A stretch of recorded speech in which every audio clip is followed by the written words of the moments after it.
Imagine this. October 5th, 1789. The Paris mob is marching toward Versailles, furious, starving, thousands strong. À Versailles, du pain ou la mort.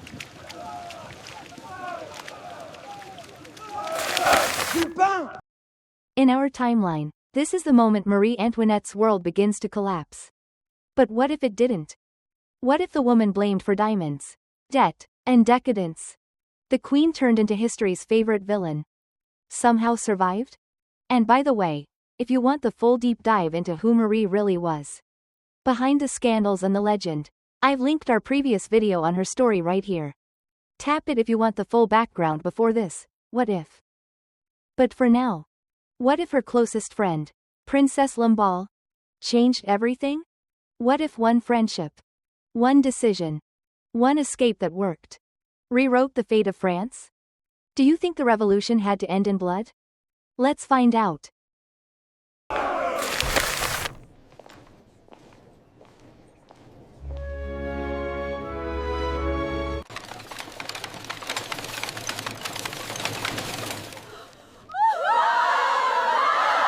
I do so love it when we can escape the hustle and bustle of the court. Indeed, my dear. These moments are precious. Before we rewrite destiny, we need to understand why it shattered. Marie Antoinette didn't enter France quietly. She blasted into it. A 14-year-old Austrian princess dropped into the most political palace in the world. Everything she touched became gossip. Every dress, too expensive. Every hairstyle, too ridiculous. Every party, too extravagant. Versailles was a stage. Marie was the spectacle.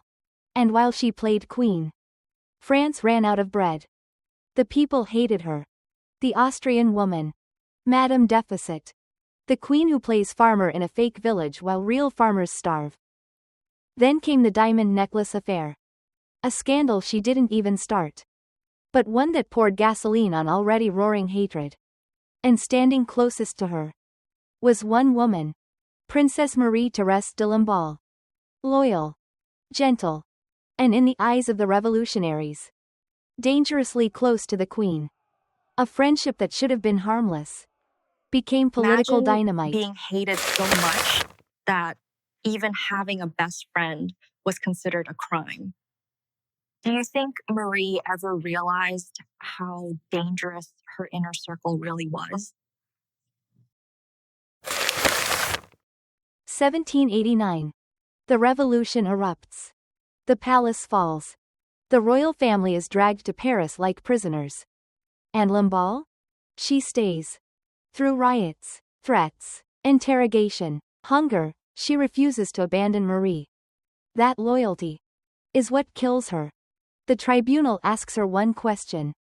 Do you hate the queen? She answers, no. And that single word seals her fate. What follows is one of the darkest, most traumatic moments of the revolution. A moment Marie never recovers from. A moment that destroys her emotional strength and leaves her facing the guillotine alone. But what if that moment never happened? Before we branch the timeline, picture the world Marie lost. Her and Lamballe laughing in the gardens of the Petit Trianon. The queen brushing her daughter's hair in a small private room, away from the court. Two friends whispering over tea, pretending, just for a moment, that they weren't standing on the edge of a revolution. History remembers the scandals. But the truth is, Marie didn't fear death. She feared losing the people she loved. Now let's give her one chance. One tiny moment. Where she doesn't. Lamballe's staying was heroic, but fatal. So what if she survived? Let's flip the timeline. Pirates, Crazy. give us bread! Down with the monarchy!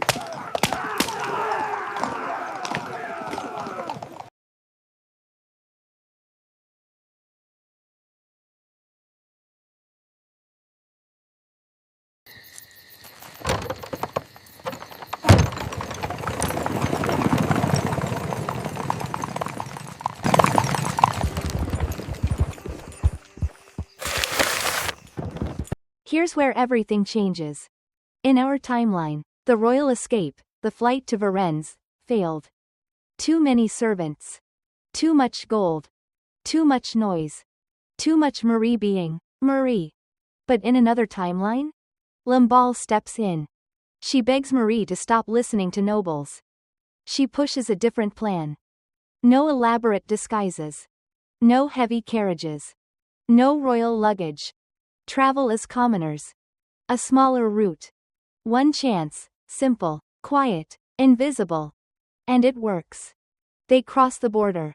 They reach Austria. Marie is alive, with her closest friend beside her. And exile changes her. No more hair towers. No more diamonds. No more masquerade balls. Marie becomes sharp. Disciplined. Politically aware. A queen forged in loss, not luxury. Together, she and Lamballe lobby every major court in Europe. They negotiate. They pressure France diplomatically instead of militarily. And back in Paris, radicals lose their villain. No queen to drag through the streets. No Austrian witch to blame. No symbol to rally hate around. The revolution doesn't explode. It stabilizes. France becomes a constitutional monarchy. Parliament grows. Rights expand. Violence fades. History cools. Marie as a political force? Yeah, exile might have been the wake-up call she needed.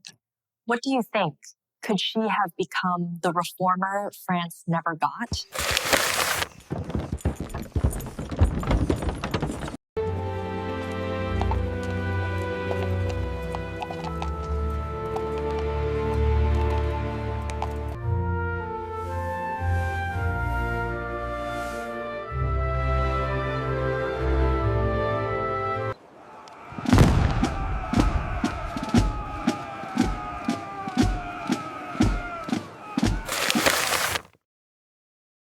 Ten years pass. France reforms, slowly, painfully, peacefully. Taxes change. Feudal privileges crumble. European powers calm down. And radicals lose ground. Then comes the letter. Her Majesty may return. Marie steps back into France, older, wiser, humbled. She is not a tyrant. Not a symbol of corruption. Not a monster. She's a constitutional monarch with limited power. And finally, the maturity to use it well. And beside her is Lamballe, alive, diplomatic, respected. Marie becomes what she was never allowed to be. A symbol of unity. A mediator between parliament and monarchy. A queen who reigns, not rules. France stabilizes decades ahead of schedule. No reign of terror. No Napoleonic dictatorship. No continental wars killing millions. And here's the part everyone forgets. If Napoleon never rises, Europe isn't redrawn in 1815. No Napoleonic code, modern law develops differently. No invasion of Spain, right-pointing arrow, no collapse of Spanish Empire. No Louisiana Purchase, right-pointing arrow, America stays smaller. Britain never gains naval dominance by defeating Napoleon. The balance of global power tilts toward Austria and France. Latin America revolutions happen slower. Modern nationalism spreads differently. One queen surviving reshapes half the planet. Timeline. It's crazy. One failed escape gave Europe decades of war. One successful escape, it might have saved an entire century. The timeline we lost. Our world remembers Marie Antoinette as a lesson in excess. A queen who danced while her people starved. A woman doomed by extravagance and rage. But another timeline shows something else. She wasn't doomed by destiny. She was doomed by timing. Give her one friend who survives. One escape that works. One chance to rethink her world. And France. And Europe. Change forever. Which timeline do you prefer? The world we got? Or the world Marie barely missed? Thanks for watching another timeline. Hit subscribe if you want more what ifs. Because history isn't just what happened. It's everything that almost did.